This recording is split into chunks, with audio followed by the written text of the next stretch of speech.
Good day and welcome to Talk Time with TBS. Today we'll be discussing an important issue that affects every student, the role of student leaders in promoting academic excellence. In this episode, we'll be exploring more about how student leaders contribute in building strong academic culture among students. I'm your host, Sian Esther Upofia. Stay with us as we share our ideas.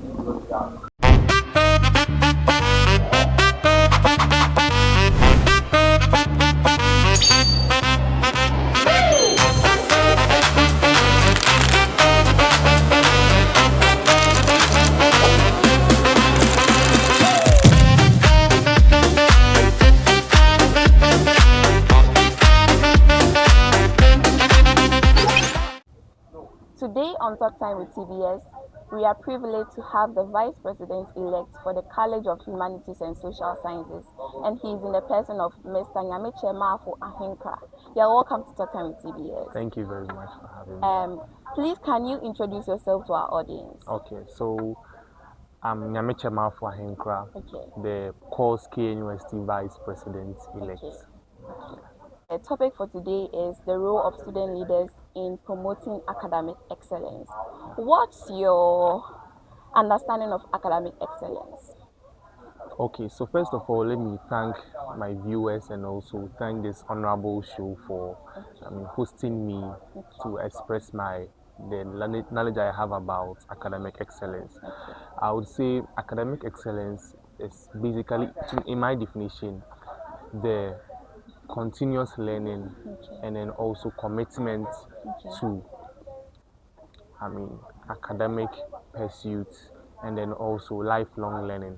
That is my definition. It's not just about you going to school, but deciding to learn, your entire life, learning new things each and every day, and making sure that you become one of the best in whatever you do. That is my definition of academic excellence. Okay. So, as a student leader, what are the biggest academic challenges students are facing in your college? Okay, there are numerous academic challenges being faced by students in the College of Humanities and Social Sciences. Not to talk of meeting assignment deadlines, past questions, how they are disseminated to the various students in the college. Talking of even meeting lesson period, like meeting them on time, in order to make sure that they don't get sacked by lecturers and all these people. So these are some of the problems facing the students here at the College of Humanities and Social Sciences. Yeah. Is there any initiatives from your leadership to help improve academic excellence? Yes, we mentioned student leader.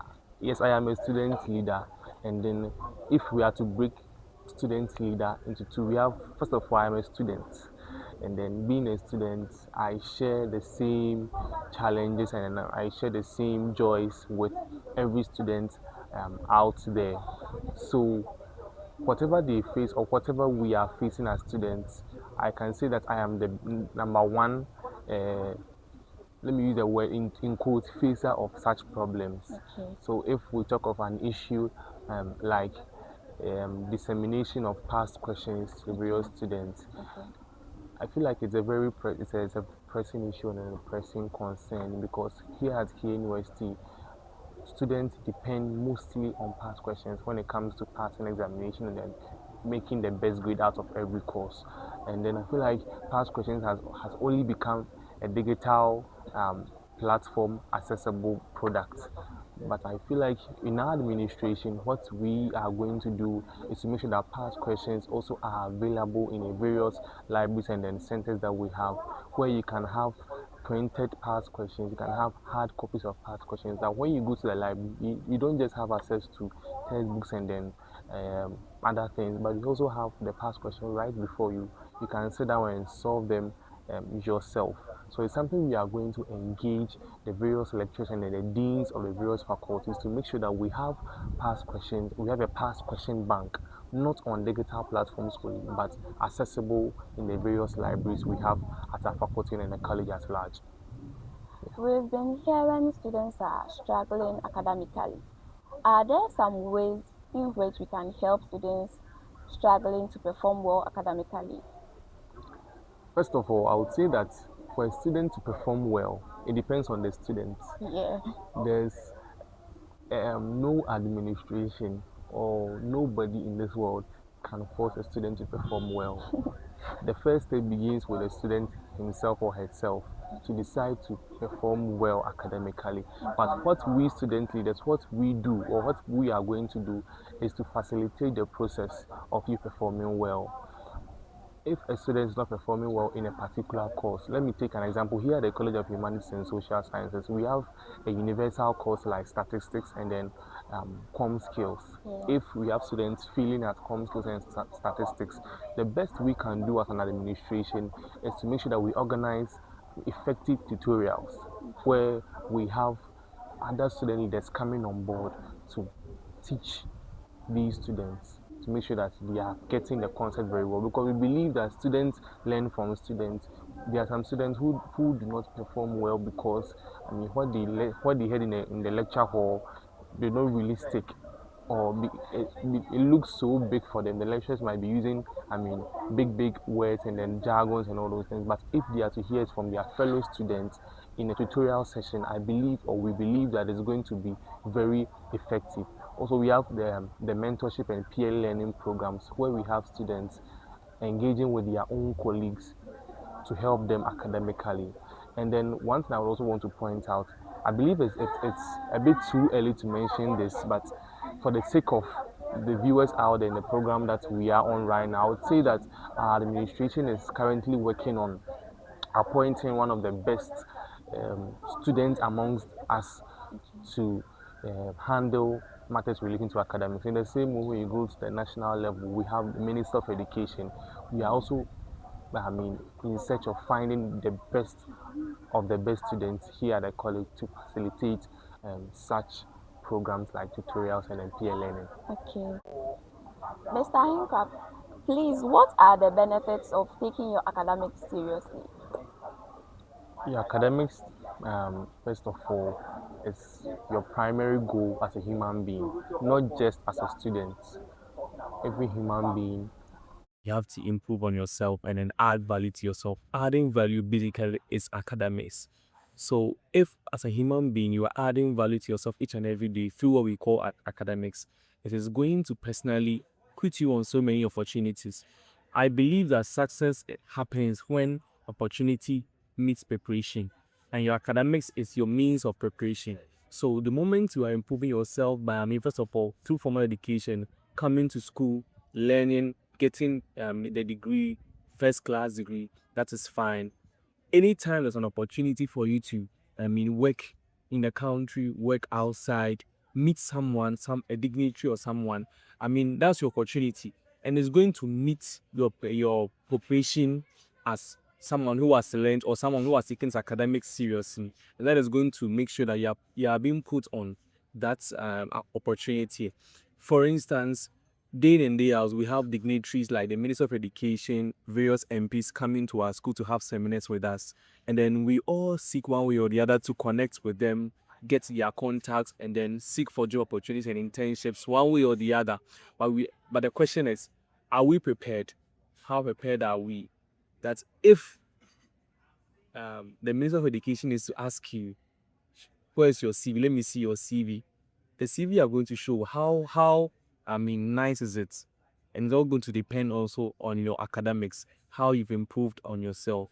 So yes, putting you on opportunities is the basic benefit of taking your academics seriously, and also your confidence, your self-confidence is very key.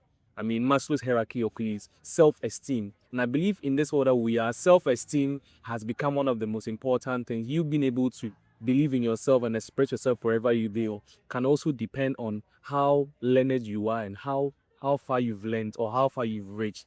And your ability to also influence people will also come out from the information that you have, the kind of knowledge and information that you have. We have a lot of people who are making millions and then also, exerting influence around the world just because of the kind of knowledge that they have that we don't have. and that is through academics. So these are some of the benefits of taking academics very seriously. And I think students are finding it difficult in balancing academics and extracurricular Yeah. activities. So, how will you advise them in balancing the two? Time management. Time management is the key. You should know that we are in the university. It's called a university and it's very universal. It's not just about the books, but it's about how you can network, how you can engage yourself in student politics, sports and activities, music, the media, and all these things. So if you're able to manage your time very well, and I think that is the school has done very well. And I would applaud, the school, KNUSC, and the vice chancellor for making provision for SATs on our timetable. It reflects on our timetables that we have approximately 2 hours for every course to learn, and you have about just 2 courses every day. The maximum is 3. I've never seen anybody having 4 courses in a day. You have up to 3 courses, so meaning that the rest of the day is up to you. So you can make sure that you are learning and also having time for other commitments. So for instance, we as students leaders, you go to class, assuming Monday you have one class a day, you go to class. After the class, you make time for personal studies. You have 24 good hours in a day. You can use the remaining hours to also make sure that you are committed to the qualities that you are doing. So I believe that is why the vice chancellor, why they made provision for such times on our timetable. So it's about time management. Time management. Thank you very much for sharing it with us, your ideas on how to promote academic. Mr. Hinkra, please, your last message for our audience. Okay, so thank you all for joining this show and then having time to listen to us. There's one thing I would want to use this honorable platform to share out there, and it's something that our administration is going to champion coming October next academic year, and it is regards to what students do after school and then beyond academics. I believe that over the years, we've been having people in the industry, big men and women in the industry, come over to talk to us through seminars and then also programs and events. That's a very good initiative by the school and other students leaders. But something that we want to also introduce or suggest to the school is, what if we have these big men and women in the industry come to our various classes somewhere within the week to talk to us in a form of a lecture? Because there are some students, if we are to organize seminars and then events for them to come, lose people, the turnout and appears to be very low. For students do not find interest. Few students find interest in such such events. So what if in a particular 2 hour lecture we have, for instance, the Minister of Education come on board to talk to us in a form of a lecture? That shouldn't be every day necessarily, but it should be, once in a week or once in a while, especially with the people at the School of Business, since they are most likely to be entering into the industry and the business field. Not just them, the Faculty of Law and the Social Sciences as well. So something we are suggesting to the school board is that in the hours of lectures during the week, we should have some of these big men and big women in the industry field, creative arts industry, movie industry, and then all these come to our class to lecture us and talk to us about how best we can improve ourselves here after school. And it shouldn't just be tailored to seminars and then also these events, because the turnout is our appears to be very low, and the students are likely to attend lectures because of attendance, and also they try to get the necessary marks that they need for their grades. So something that we would suggest to the academic board of the school and also the honorable vice chancellor. So thank you very much for having me on the show. That is the role of student leaders in promoting academic excellence. So our leaders are not just representatives, but our influencers who can inspire, connect, support, and create initiatives to help us maintain a strong academic culture among the students. This has been Talk Time with TBS. Don't forget to like, follow, and share. Talk Time with TBS. Stay informed, stay inspired, and keep your voice active. Bye.